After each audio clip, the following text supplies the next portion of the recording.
20वां अध्याय। कश्मीर यात्रा में बाधा।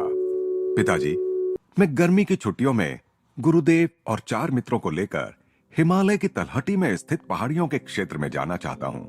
क्या आप मुझे कश्मीर के 6 रेलवे पास और यात्रा में खर्च के लिए पर्याप्त रुपया देंगे? मेरी अपेक्षा के अनुरूप ही पिताजी ठहाका मारकर हंसने लगे। यह तीसरी बार है कि तुम मुझे फिर वही शेख चिल्ली की कहानी सुना रहे हो। पिछले साल और उसके पिछले साल भी तुमने मुझसे यही अनुरोध किया था ना? अंतिम क्षण में श्री युक्तेश्वर जी जाने से मना कर देते हैं। यह सच है पिताजी। पता नहीं क्यों कश्मीर के बारे में गुरुदेव मुझे कभी पक्का वचन नहीं दे पाते। परंतु यदि मैं उन्हें यह बता दूं कि मैंने आपसे पास भी ले लिए हैं, तो किसी कारण से मुझे लगता है कि वे इस बार यात्रा के लिए राजी हो जाएंगे। पिताजी को उस समय तो पूरा विश्वास नहीं हुआ, परंतु दूसरे दिन कुछ हास्य विनोद के कटाक्ष करने के बाद उन्होंने मुझे 6 पास और 10-10 रुपए के नोटों की एक गड्डी थमा दी और साथ में कहा, मैं नहीं समझता कि तुम्हारी काल्पनिक यात्रा के लिए इस प्रकार के प्रत्यक्ष सहारों की कोई आवश्यकता पड़ेगी, परंतु फिर भी इन्हें अभी रख लो। उसी दिन दोपहर को मैंने श्री युक्तेश्वर जी को वह खजाना दिखा दिया। वे मेरे उत्साह पर मुस्कुराए तो अवश्य, पर उनके शब्द गोलमोल ही थे। मैं जाना तो चाहता हूं, पर देखेंगे। मैंने जब उनके आश्रमवासी बाल शिष्य कन्हई को हमारे साथ चलने के लिए कहा, तब भी वे कुछ नहीं बोले। मैंने 3 अन्य मित्रों को भी चलने के लिए कहा, राजेंद्रनाथ मित्र, ज्योतिनाड्डी और एक अन्य लड़का। हमारे प्रस्थान के लिए अगले सोमवार का दिन तय किया गया। घर में एक चचेरे भाई की शादी होने के कारण शनिवार और रविवार को मैं कोलकाता में ही रहा। सोमवार को प्रातः ही मैं अपने सामान के साथ श्रीरामपुर पहुंच गया। आश्रम के द्वार पर ही राजेंद्र से भेंट हो गई। गुरुदेव बाहर टहलने गए हैं। उन्होंने जाने से इनकार कर दिया है। मुझे जितना संताप हुआ उतनी ही जिद भी चढ़ गई। मैं पिताजी को अपनी तीसरी काल्पनिक कश्मीर यात्रा का मजाक उड़ाने का अवसर नहीं दूंगा। चलो, हम बाकी लोग ही चले चलते हैं। राजेंद्र मान गया। मैं किसी नौकर को ढूंढने के लिए आश्रम से निकल पड़ा। मैं जानता था कि गुरुदेव नहीं जाएंगे तो कन्हई भी नहीं जाएगा, और सामान की देखभाल के लिए कोई ना कोई तो चाहिए ही था। सबसे पहले मेरे मन में बिहारी का ख्याल आया। वह पहले हमारे घर में नौकर था और अब श्रीरामपुर में एक शिक्षक के यहां नौकरी कर रहा था। मैं जल्दी जल्दी चल रहा था। श्रीरामपुर कचहरी के पास स्थित गिरजाघर के सामने गुरुदेव से भेंट हो गई। कहां जा रहे हो? श्री युक्तेश्वर जी के चेहरे पर मुस्कुराहट का लवलेश भी नहीं था। गुरुजी, मुझे पता चला कि आप और कन्हई हमारी यात्रा में शामिल नहीं होंगे। मैं बिहारी को खोजने जा रहा हूं। आपको याद होगा कि पिछले साल वह कश्मीर देखने के लिए इतना उत्सुक था कि बिना किसी मजदूरी के भी सेवा देने को तैयार था। मुझे याद है, फिर भी मुझे नहीं लगता कि बिहारी जाना चाहेगा। वो इस अवसर की आतुरता से प्रतीक्षा कर रहा है, मैंने चिढ़कर कहा। गुरुदेव चुपचाप आगे बढ़ गए। मैं थोड़े समय में ही उस शिक्षक के घर पहुंच गया। बिहारी घर के आंगन में ही था। मुझे देखते ही वह प्रेम से मुस्कुराते हुए मेरी ओर आया, परंतु जैसे ही मैंने कश्मीर की बात छेड़ी, उसकी मुस्कुराहट हवा हो गई। होठों में ही बड़बड़ाते हुए उसने क्षमा मांगी और अपने मालिक के घर के भीतर चला गया। मैं आधे घंटे तक अपने आप को यह दिलासा देता वहीं खड़ा रहा कि बिहारी मेरे साथ आने की तैयारी कर रहा होगा, इसीलिए उसे देर हो रही है। आखिर मैंने सामने के द्वार पर दस्तक दी। बिहारी तो लगभग आधे घंटे पहले ही पीछे की सीढ़ी से उतरकर कहीं बाहर चला गया है, एक आदमी ने बताया। उसके होठों पर हल्की मुस्कान खेल रही थी। उदास होकर मैं यह सोचते हुए वहां से चल पड़ा कि मेरे निमंत्रण में उसे अत्यधिक जोर जबरदस्ती जान पड़ी या गुरुदेव का अदृश्य प्रभाव अपना काम कर रहा था। गिरजाघर को पार करते ही मैंने गुरुदेव को पुनः अपनी ओर आते देखा। मेरे कुछ कहने के पहले ही वे बोल पड़े, तो बिहारी नहीं जाएगा। अब तुम्हारी क्या योजना है? गुरुजी, मैं अपने चाचा जी के पास यह अनुरोध करने जा रहा हूं कि वे अपने नौकर लालधारी को मेरे साथ भेज दें। तुम्हारी इच्छा ही है तो अपने चाचा से मिल लो, परंतु मुझे नहीं लगता वहां जाने पर तुम्हें कोई खुशी होने वाली है। सहमकर परंतु विद्रोही बनकर मैं अपने गुरु को वहीं छोड़ श्रीरामपुर कचहरी में जा पहुंचा। मेरे चाचा शारदा घोष ने, जो एक सरकारी वकील थे, बड़े प्रेम से मेरा स्वागत किया।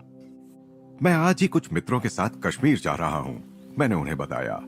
कई वर्षों से मुझे हिमालय की इस यात्रा की प्रतीक्षा थी। मुझे बहुत खुशी हुई मुकुंद। तुम्हारी यात्रा को अधिक आरामदायक बनाने के लिए क्या मैं कुछ कर सकता हूं? इन स्नेहपूर्ण शब्दों से मेरा उत्साह और भी अधिक बढ़ गया। मैंने कहा, चाचा जी, क्या आप अपने नौकर लालधारी को मेरे साथ भेज सकेंगे? मेरे सीधे साधे अनुरोध से मानो भूचाल आ गया। चाचा जी इतने जोर से उछल पड़े कि उनकी कुर्सी उलट गई। मेज पर पड़े कागज दसों दिशाओं में उड़ गए और उनका हुक्का अत्यधिक खड़खड़ाहट के साथ फर्श पर जा गिरा। गुस्से से कांपते हुए वे चीख उठे, स्वार्थी लड़के, तुम्हारी मति मारी गई है। अपनी इस मटर गश्ती की यात्रा पर तुम मेरे नौकर को ले जाओगे तो मेरे काम कौन करेगा? यह सोचते हुए मैंने अपने विस्मय को भीतर ही दबा लिया कि नरम स्वभाव के मिलनसार चाचा जी के रवैये में यह अचानक परिवर्तन अनेक अगम्य रहस्यों से परिपूर्ण दिन का एक और गूढ़ रहस्य है। जिस चाल से मैं कचहरी से बाहर निकला उसमें गरिमा की अपेक्षा व्यग्रता अधिक थी। मैं आश्रम लौट आया, जहां मेरे मित्रगण एकत्र होकर आस लगाए बैठे थे। मेरे मन में यह विश्वास अब जोर पकड़ता जा रहा था कि गुरुदेव के इस रवैये के पीछे कोई समुचित परंतु अत्यंत गहन उद्देश्य अवश्य है। अपने गुरु की इच्छा को विफल करने का प्रयत्न करने के पश्चाताप से मेरा मन ग्लानि से भर आया। मुकुंद, क्या तुम थोड़ी देर मेरे साथ यहां रहना नहीं चाहोगे? श्री युक्तेश्वर जी पूछ रहे थे। राजेंद्र और बाकी लोग अभी आगे जाकर कोलकाता में तुम्हारे लिए रुक सकते हैं। कोलकाता से कश्मीर के लिए शाम को छूटने वाली अंतिम गाड़ी पकड़ने के लिए फिर भी बहुत समय मिलेगा। गुरुदेव, मैं आपके बिना नहीं जाना चाहता, मैंने विषण्ण मन से कहा। मेरे मित्रों ने मेरी इस बात की ओर कोई ध्यान नहीं दिया। उन्होंने एक घोड़ा गाड़ी मंगाई और अपने सारे सामान सहित वे चले गए। कन्हई और मैं चुपचाप अपने गुरुदेव के चरणों में बैठ गए। आधे घंटे तक सब मौन बैठे रहने के बाद गुरुदेव उठे और दूसरे तल्ले के भोजन कक्ष की ओर चल दिए। कन्हई, मुकुंद का खाना परोस दो, उसकी ट्रेन का समय हो रहा है। कंबल के आसन पर से उठते ही अचानक मुझे भयंकर मिचली आने लगी और पेट में मरोड़ के साथ भयंकर शूल उठने लगा। ऐसा लग रहा था मानो पेट में छुरियां चल रही हों। यातना इतनी तीव्र थी कि मुझे ऐसा लग रहा था जैसे किसी ने मुझे अचानक दारुण नर्क कुंड में फेंक दिया हो। अंधे की भांति हाथ से टटोलते हुए लड़खड़ाते कदमों से मैं अपने गुरु की ओर बढ़ने लगा और उनके सामने जाकर ढह पड़ा। भयावह एशियाटिक कॉलरा के सब लक्षण प्रकट हो गए थे। श्री युक्तेश्वर जी और कन्हई मुझे उठाकर बैठक खाने में ले गए। भीषण वेदना से तड़पते हुए मैं चीख उठा, गुरुदेव, मैं अपना जीवन आपके चरणों में समर्पित करता हूं। और उस समय मुझे सचमुच ऐसा लग रहा था कि जीवन का सागर मेरे देह किनारे से दूर जा रहा था। श्री युक्तेश्वर जी ने मेरा सिर अपनी गोद में रख लिया और अत्यंत कोमलता से उसे सहलाते हुए बोले, अब तुम्हें पता चला कि इस समय तुम यदि अपने मित्रों के साथ स्टेशन पर होते तो क्या होता। मुझे इस विचित्र प्रकार से तुम्हारी देखभाल करनी पड़ी क्योंकि यात्रा के इस विशिष्ट समय के बारे में मेरे निर्णय पर तुमने संदेह किया। आखिर मेरी समझ में आ गया, कदाचित ही सिद्ध पुरुष अपनी शक्तियों का खुला प्रदर्शन करना उचित समझते हैं। इसलिए उस दिन की घटनाएं किसी भी सामान्य मनुष्य को स्वाभाविक ही जान पड़ती। मेरे गुरुदेव का हस्तक्षेप इतने सूक्ष्म स्तर पर हो रहा था कि उसका पता चलना असंभव था। उन्होंने बिहारी, मेरे चाचा और राजेंद्र तथा अन्य लोगों के माध्यम से अपनी इच्छा शक्ति को अव्यक्त रूप से कार्यान्वित किया था। मुझे छोड़कर शायद हर किसी ने परिस्थितियों को तर्कसंगत और सामान्य समझा था। श्री युक्तेश्वर जी अपने सामाजिक दायित्वों को निभाने में कभी चूकते नहीं थे। अतः उन्होंने डॉक्टर को बुला लाने के लिए और चाचा जी को सूचित करने के लिए कन्हई को भेज दिया।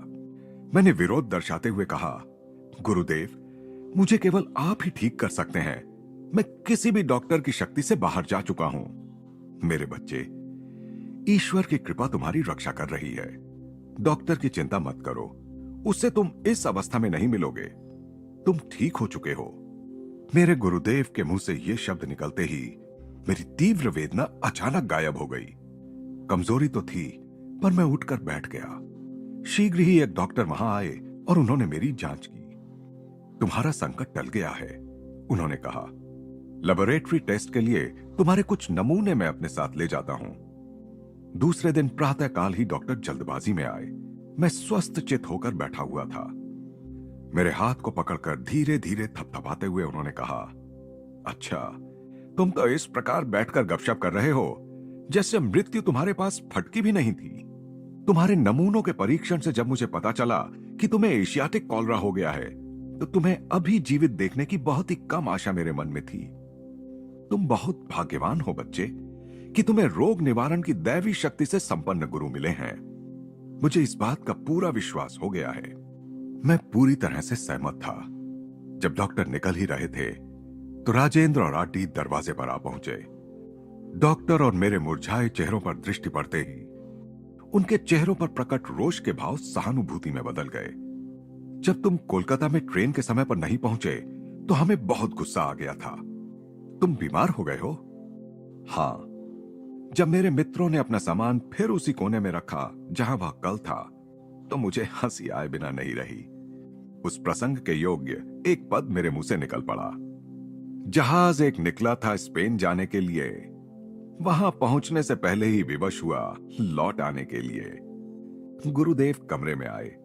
मैंने स्वास्थ्य लाभ करने वाले रोगी को मिल सकने वाली छूट का लाभ उठाते हुए प्रेम से उनका हाथ पकड़ लिया। गुरुदेव, मैंने कहा, 12 वर्ष की आयु से ही मैंने हिमालय जाने का कई बार असफल प्रयास किया और अब अंततः मुझे इस बात का विश्वास हो गया है कि आपके आशीर्वाद के बिना मां पार्वती मुझे अपने पास नहीं आने देंगी।